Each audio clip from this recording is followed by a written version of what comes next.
আমার সিঙ্গাপুর ট্রিপের 3 নাইটস 4 ডেজের ট্রিপে আমি কি করেছি ফার্স্ট ডেতে আজকে ভ্লগে আমি তোমাদের সাথে সেগুলো শেয়ার করব।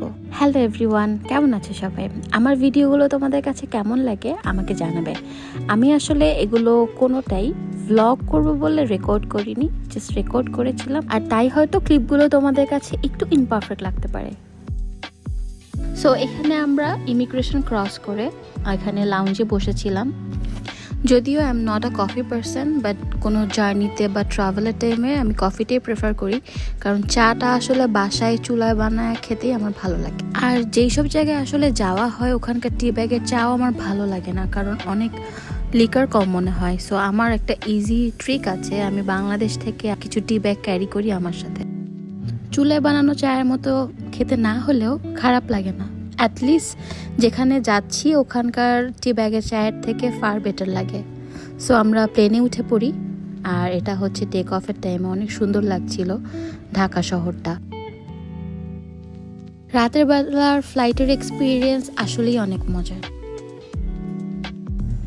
সো এখানে আমি ডিসাইড করছিলাম কি দেখবো, আমি ডিসাইড করতে পারিনি। অনেকগুলো মুভি একটু একটু করে দেখেছি, খুব টায়ার্ড লাগছিল, ঘুম পাচ্ছিল, কিন্তু ঘুমাতে পারছিলাম না, এরকমই কেটেছে। দেখো আমি কত কিছু দেখেছি, সিন্ড্রেলা দেখেছি, মোয়ানা দেখেছি, আবার একটু বারবিও দেখেছি। একটাও শেষ করি নাই, কারণ এগুলো তো দেখা ছিল। এরপর আমাদেরকে খাবার সার্ভ করলো। এটা ছিল চিকেনের সাথে ভেজিটেবল কিছু একটা, এটা ডেজার্ট, আর সাথে ছিল ভেজিটেবল পাস্তা। আমার ফ্লাইটের এই বাটার আর বানটা খুব মজা লাগে, আমি জানি না কার কেমন লাগে। খাবারটা এভারেস্ট ছিল। খাচ্ছিলাম আর দেখলাম সকাল হয়ে গিয়েছে। আর একটা মজার জিনিস দেখবা, ডেজার্টটা একদম সূর্যের মতো লাগছে। পৃথিবীটা কত পারফেক্টলি আল্লাহ বানিয়েছেন, আবার আমাদেরকে দেখার সুযোগও করে দিয়েছেন। Get ready, we are landing soon. আমরা সিঙ্গাপুর পৌঁছে গেছি, আর নেমেই দেখলাম এখানে রোবট দিয়ে কফি সার্ভ করা হচ্ছে। চাঙ্গি এয়ারপোর্ট যেহেতু অনেক বড়, আমরা এখন স্কাই ট্রেনের দিকে যাচ্ছি। এরপর ইমিগ্রেশন কমপ্লিট করে আমরা হোটেলের দিকে যাব। এয়ারপোর্টটা অনেক সুন্দর, আমার কাছে আরও অনেক ক্লিপস আছে, সেগুলো আমি অন্য কোনো ভ্লগে অ্যাড করে দিব, যেহেতু এই ভ্লগটা অলরেডি একটু বড় হয়ে গিয়েছে, এটাতে আর আমি অ্যাড করলাম না। আমাদের যেই রাতে ফ্লাইট ছিল সেটা ছিল বাংলাদেশের চাঁদ রাত, আর ওখানে আমরা ঈদের দিন পৌঁছাই।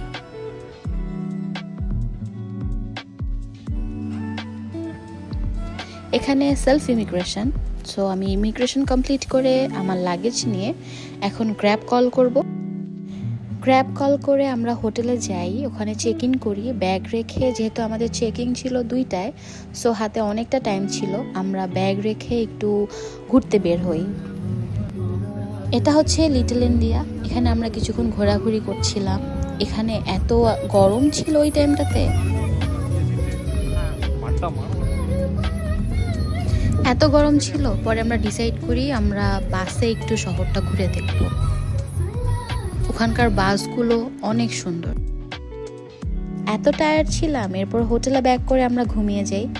আর ঘুম থেকে উঠি তখন বাজে রাত অলমোস্ট 1টা। রাস্তা একদম ফাঁকা, এখানে অনেক রুলস অ্যান্ড রেগুলেশনস।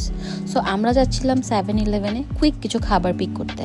আমি নিয়েছিলাম কিমচি ফ্রাইড রাইস। এটা এত মজা ছিল, আমার এখনও এটার কথা মনে পড়ে, কারণ সিঙ্গাপুর ছাড়া আমি আর কোনো 7-Eleven-এ এটা পাইনি। খাবার খেয়ে আমরা আবার একটু বের হয়েছি হাঁটতে। ওই দিন রাতে আমরা অনেক হেঁটেছি, হেঁটে হেঁটে সিঙ্গাপুরের অনেক কিছু দেখে ফেলেছি।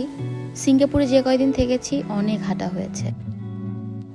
রাস্তাগুলো এত পরিষ্কার ছিল, কোথাও কোনো ধুলা নেই।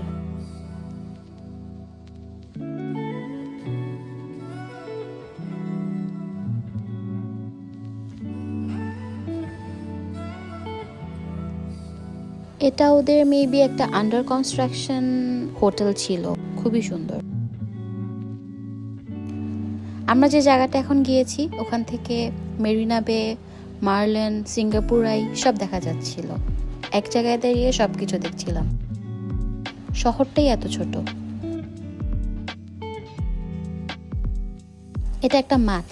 আমি টিকটিকি ভাবছিলাম। আচ্ছা ওয়েট, আমি টিকটিকি কেন ভাবলাম? পানি থেকে টিকটিকি যেতে পারে? যাই হোক, আমি মানুষ, আমি অনেক কিছুই ভাবতে পারি। অনেক রাত হয়ে গিয়েছে, এখন আমরা হোটেলে ব্যাক করছি। আমার ভিডিওটা লাইক করতে ভুলো না। বাই।